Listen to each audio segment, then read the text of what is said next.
अगर आज के तारीख में हम अपनी थोड़ी सी नज़र घुमाएं तो अधिकतर लोग जो हैं वो आपको प्राइवेट जॉब करते हुए नजर आएंगे।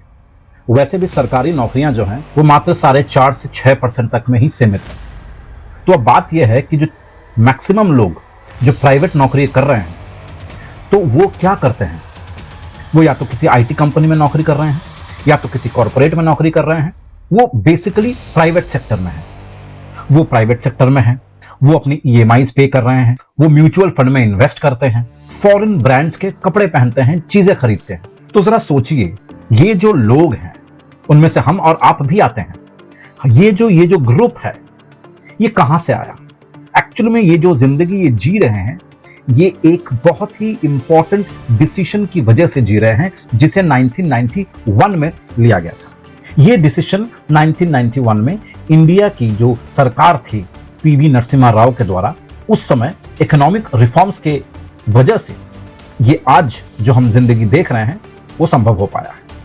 लेकिन सवाल यह है कि क्या इन रिफॉर्म्स की वजह से जो मिडिल क्लास है उनके जीवन में कोई अपलिफ्टमेंट हुआ है? यह है मुद्दा, या केवल और केवल प्रेशर बढ़ा है मिडिल क्लास के ऊपर? इस चीज को समझना बहुत जरूरी है, इसीलिए सिस्टम को आज समझते हैं। चीजों को थोड़ा पर्सपेक्टिव से समझने की कोशिश करते हैं लोग। 1991 से पहले भारत कैसा था और 1991 के बाद भारत कैसा रहा। तो शुरू करते हैं 1991 के पहले भारत कैसा था। भारत एक क्लोज्ड इकोनॉमी थी, यानी कि भारत ज्यादा इंपोर्ट्स पे बिलीव नहीं करता था। भारत अपने घरेलू चीजों को बनाने में ज्यादा फोकस, ज्यादा वो इंपॉर्टेंस देता था। भारत में इंपोर्ट के ऊपर कई सारी रेस्ट्रिक्शंस थी। प्राइवेट सेक्टर या प्राइवेट कंपनियां आपको शायद ही देखने को मिलती उस समय। लाइसेंस राज एक ऐसा टर्म दिया गया था जिसका केवल मतलब यह था कि यदि कोई प्राइवेट सेक्टर अपनी कोई कंपनी खोलना चाहे तो उसको दर्जनों जो है सरकार से परमिशन लेना पड़ता, लाइसेंसेस लेना पड़ता। तो स्वाभाविक सी बात है ग्रोथ में जो है काफी जो आपको स्लो, एक बहुत ही धीमी गति प्राप्त हो रही थी। इसी वजह से मैक्सिमम जो काम होता था वो गवर्नमेंट सेक्टर में होता था, पब्लिक सेक्टर में होता था। गवर्नमेंट का कंट्रोल इंडस्ट्रीज के ऊपर पूरी तरीके से उस समय था। बिजनेस शुरू करना मतलब सरकारी दफ्तरों के चक्कर काटना, हजारों के ऊपर आपको, दर्जनों के ऊपर आपको ये सर्टिफिकेट लाओ, वो पेपर लाओ।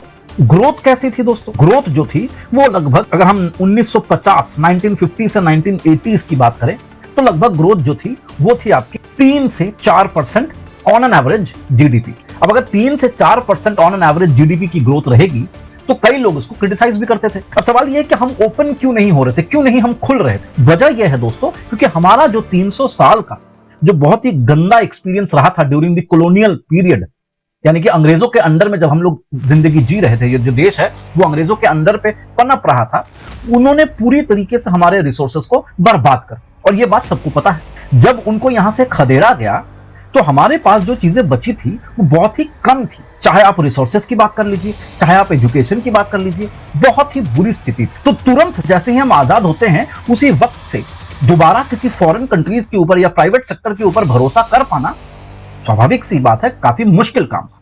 इसीलिए हम लोग काफी क्लोज्ड इकोनॉमी में तरकीबें सोच रहे थे कि किस तरीके से ग्रोथ को अचीव किया जाए। बहुत सारे इकोनॉमिक प्लान्स भी उस दरमियान लाए गए थे। मिडिल क्लास के पास उस वक्त ऑप्शंस बड़े कम थे। अब बाहर से कोई आ नहीं रहा है तो ऑप्शंस कम ही होंगे। तो गवर्नमेंट जॉब जो है वो एकमात्र इंपॉर्टेंट एरिया था नौकरी। बहुत ही गिने चुने प्राइवेट कंपनियां थी। सैलरी में ग्रोथ जो है वो लिमिटेड, और कंज्यूमर के पास चॉइसेस चीजों को खरीदने का वो भी बहुत लिमिटेड था। तो यानी कि हमारी जो इकोनॉमी थी उस वक्त दोस्तों वो काफी स्केर्सिटी के अंडर से गुजर रही थी। मतलब स्केर्सिटी ही जो है वो हमारी इकोनॉमी का बेस बना हुआ। आप इसमें सरकार की पॉलिसीज को दोष दे सकते हो, या तो आप हमारे 300 साल की कॉलोनियल हिस्ट्री को भी जिम्मेदार ठहरा सकते हो। बावजूद इसके 1991 तक हम लोग जैसे तैसे, इनफैक्ट 1980s के बाद से हम थोड़ा सा खुलना शुरू, लेकिन 1991 के बाद कुछ ऐसा हुआ जिसने हमारी और आपकी जिंदगियां बदल कर रखी। जो आज हम जिंदगी जी रहे हैं, जिस तरह की जिंदगी जी रहे हैं, वो डायरेक्टली या इनडायरेक्टली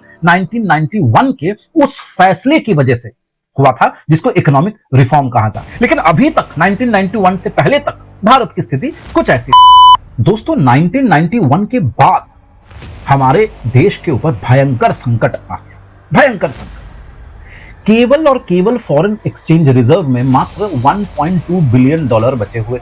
अब ये 1.2 बिलियन डॉलर से आप कितना इंपोर्ट कर पाओगे? और इंपोर्ट करने की जरूरत इसलिए थी क्योंकि हमारे देश के अंदर सारे रिसोर्सेज तो अवेलेबल होते नहीं है। या आप किसी भी देश के पास चले जाइए, हर देश के पास कुछ ना कुछ ऐसी रिसोर्सेज होती हैं, वो ज्योग्राफिकल देन है उसकी, उसमें कोई देश का कोई अलग से कोई कंट्रीब्यूशन नहीं है। जैसे यूरोप के यहां कोल की क्वालिटी बेहतर है हमारे देश की तुलना में, तो इसमें यूरोप वालों का कोई अलग से कंट्रीब्यूशन नहीं है, वो उनकी ज्योग्राफी की वजह से हुआ। तो इसी लॉजिक से हम लोग एक देश दूसरे देश से इंपोर्ट और एक्सपोर्ट करते हैं। लेकिन इंपोर्ट और एक्सपोर्ट के लिए अगर आप किसी देश से कुछ चीजें खरीद रहे हो तो आपको करेंसी तो चाहिए, फॉरेन करेंसी। तो फॉरेन करेंसी हमारे देश में उस वक्त 1991 की बात कर रहा हूं मैं, केवल और केवल 1.2 बिलियन डॉलर था। कहा जाता था उस वक्त कि उस छोटे से फॉरेक्स रिजर्व से भारत केवल 2 या मैक्सिमम 3 हफ्ता इंपोर्ट जो है उसकी खर्चा उठा पाता। केवल 2 से 3 हफ्ता भारत जो है खर्चा उठा पाता। स्थिति काफी गंभीर थी। हमारी स्थिति कुछ ऐसी हो गई थी जैसी कुछ साल पहले श्रीलंका की हुई। देश एक्चुअली और टेक्निकली डिफॉल्ट पे जा चुका था। डिफॉल्ट सरकार ने 67 टन जो सोना है उसको गिरवी रखा गया। देश की सरकार ने 67 टन सोना जो है वो गिरवी रखा, किसी यूके की बैंक में तो कभी कुछ स्विट्जरलैंड की बैंक में। और उस समय हमारे देश के प्रधानमंत्री थे पीवी नरसिम्हा राव और फाइनेंस मिनिस्टर कौन थे? डॉक्टर मनमोहन सिंह। ये 2 नाम आपको दोस्तों याद रखना पड़ेगा क्योंकि इस पूरी कहानी के जो मेन कैरेक्टर्स हैं वो ये दोनों हैं। और फिर शुरू होता है हमारे देश में स्ट्रक्चरल रिफॉर्म्स की बात। कहा जाता है ये डॉक्टर मनमोहन सिंह का ब्रेन चाइल्ड था, जिसके वजह से हमारे देश में, हमारे इकोनॉमी में एक स्ट्रक्चरल चेंज की जो शुरुआत है वो करी गई, जिसमें लिबरलाइजेशन, ग्लोबलाइजेशन और प्राइवेटाइजेशन की बात रखी गई। दोस्तों ये जो लिबरलाइजेशन, ग्लोबलाइजेशन और प्राइवेटाइजेशन है, ये एक्चुअली में वो 3 इंपॉर्टेंट आप कह सकते हो ये 3 इंपॉर्टेंट ऐसे स्ट्रक्चरल चेंजेस थे जिसने भारत की स्थिति, भारत का भविष्य बदल कर रख दिया, एकदम बदल कर रख दिया। बहुत आसान और संक्षेप में इसको समझने के लिए मैं 2 या 3 वाक्य का इस्तेमाल करूंगा। जैसे लिबरलाइजेशन की वजह से जितने सारे लाइसेंस राज का सिस्टम देश में था वो डिसमेंटल हो गया। बिजनेस हाउसेस को फ्रीडम मिलना शुरू हुई। प्राइवेटाइजेशन के आने की वजह से पब्लिक सेक्टर ने अपना जो स्टेक होल्डिंग जो थी उन्होंने वहां से थोड़ा करके रिड्यूस करना शुरू किया ताकि प्राइवेट सेक्टर इन्वेस्ट कर सके। यानी कि जो कंपनीज की शेयर होल्डिंग थी उसमें जो पब्लिक सेक्टर का डोमिनेंस था वो थोड़ा रिड्यूस हुआ ताकि वो डिसीजन ले सके, प्राइवेट सेक्टर वहां आकर कुछ डिसीजन ले सके, जिससे और ज्यादा परफॉर्मेंस पे सुधार आए और ज्यादा कंपटीशन बढ़े और प्राइवेट सेक्टर को एंट्री मिले कम से कम। और तीसरा जो इंपॉर्टेंट स्ट्रक्चरल चेंज था वो था ग्लोबलाइजेशन। ग्लोबलाइजेशन को दोस्तों आप ऐसे समझ सकते हो कि जैसे आपका घर है और किसी दूसरे का पड़ोसी का घर है। अब आपके घर में मान लो आप नॉनवेज में 3-4 आइटम या वेज में 3-4 आइटम आप बना सकते हो घर में, लेकिन आपको 5वां और 6वां आइटम खाने का भी इच्छा है या और वैरायटी खाने की इच्छा है, लेकिन वो जो वैरायटी है वो आपको बनाना नहीं है। तो स्वाभाविक सी बात है आपको बाहर से लेना पड़ेगा। आप जोमैटो भी करोगे या पड़ोसी के पास घुल मिलकर उनसे रेसिपीज भी मांगोगे तो भी आपको अपना घर का दरवाजा खोलना पड़ेगा। ये जो घर का दरवाजा खोलकर सामने वाले को एंट्री कराते हैं हम, इसी चीज को सिंपल भाषा में ग्लोबलाइजेशन। और जब ये शुरू होता है दोस्तों तो फॉरेन कंपनियां भी हमारे देश में इन्वेस्ट करना शुरू कर देती है। एफडीआई बढ़ जाता है, फॉरेन डायरेक्ट इन्वेस्टमेंट जो है वो बढ़ जाता है देश में। ग्रेजुअली बढ़ता है ऑफकोर्स और कुछ सेक्टरों में बढ़ता है, लेकिन बढ़ना शुरू होता है, कम से कम स्टार्ट होता है। इंडिया ग्रेजुअली एक ओपन इकोनॉमी बन जाता है। और इन 3 चीजों ने दोस्तों हमारे देश का सिस्टम जो बदल कर रख दिया, पूरा सिस्टम बदल कर रख दिया। और जो कर्जा हमने लिया था, जिसके वजह से हमने अपने सोने को जो है गिरवी रखा था, वो हम लोग समय से पहले ही छुड़वा सके। ये बहुत अहम बात है इन 3 रिफॉर्म्स की वजह से जो हम कर, जैसा कि हम लोग ने बात कही कि 1991 के बाद ये जो एलपीजी रिफॉर्म्स हुए दोस्तों, उसके बाद जो ग्रोथ है वो एक्सप्लोड हो गया। 7 से 8% जीडीपी में भारत जो है ग्रो करने लगा। सुनकर आपके रोंगटे खड़े हो जाएंगे कि जिस देश में 3 या 4% की ग्रोथ हो रही थी ऑन एन एवरेज, वो 7 से 8% तक बढ़ गया।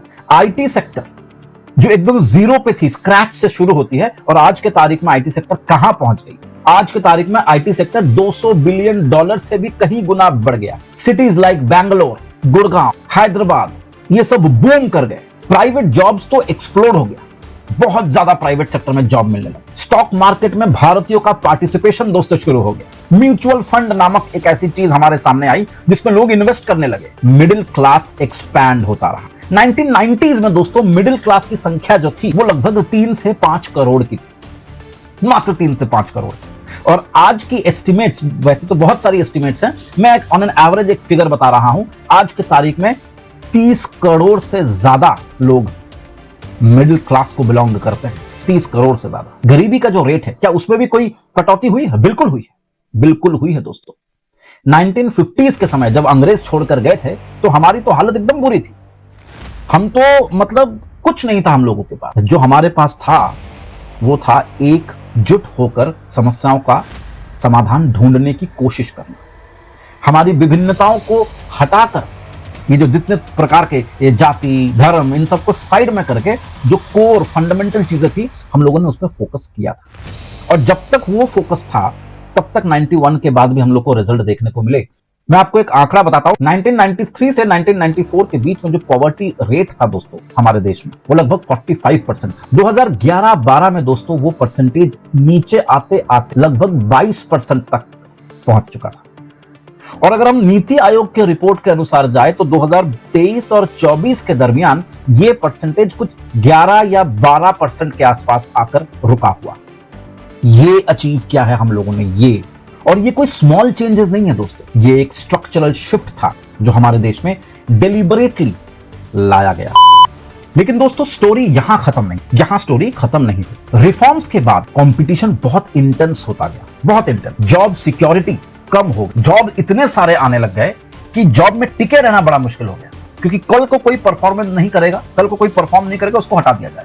तो सिक्योरिटी जॉब की कम होती रही। एक कॉन्ट्रैक्चुअल कल्चर जो है वो बढ़ता रहा। प्राइवेट एजुकेशन बहुत ज्यादा एक्सपेंसिव होना शुरू हो गया। हेल्थ केयर कॉस्टली होते गए।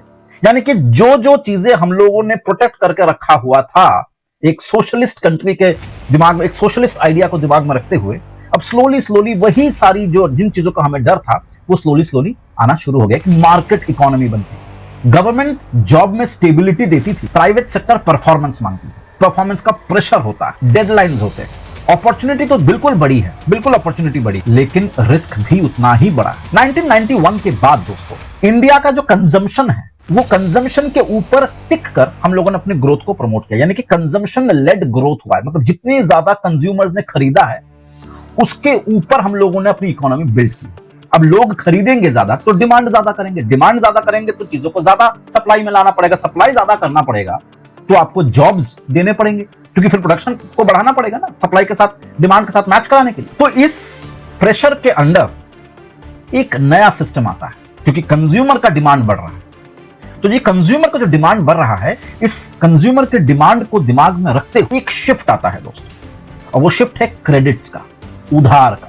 होम लोन आज के तारीख में कॉमन है, कार लोन, शादी loan, education loan, credit card का कल्चर शुरू हो गया।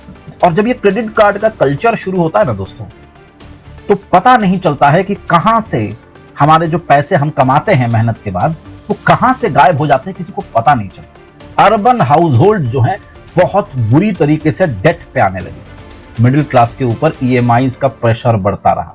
रिटेल क्रेडिट, हर छोटी बड़ी चीजों पे आपको क्रेडिट कार्ड मिलता है। आज आप गाड़ी खरीदने जाओ, बाइक खरीदने जाओ, लोग आपको गाड़ी या बाइक की मेन प्राइस जो ऑन रोड पड़ती है उसको तो बताते हैं, लेकिन जब आपको पूछते हैं कि आप लोन में दोगे या कैश में लोगे, लोन में ये प्राइस लगेगा। मतलब वो दिमाग में बैठा कर चल रहा है कि बंदा आज जो गाड़ी लेने आया है वो क्रेडिट पे ही गाड़ी उठाए, फाइनेंस पे ही उठाए। इसीलिए दोस्तों आज के तारीख में जो क्रेडिट का जो खेल है, खास करके रिटेल क्रेडिट का, वो डबल डिजिट से ग्रो कर रहा है। आज का मिडिल क्लास अर्न करता, कमाता, स्पेंड करता है, हजारों जगह पे उसके खर्चे, ईएमआई बढ़ता जाता है। ग्रोथ है, बिल्कुल है, पर फाइनेंशियल प्रेशर परमानेंट सा हो गया, परमानेंट। और दोस्तों यहीं से शुरू होती है एक नया खेल जहां पे इनइक्वालिटी जो है समाज में बढ़ता जा रहा है। इनइक्वालिटी आपको आसपास दिखने लगता है। पहले होता यह था कि इनइक्वालिटी है, समाज में इनइक्वालिटी है, सबको पता है ये बात,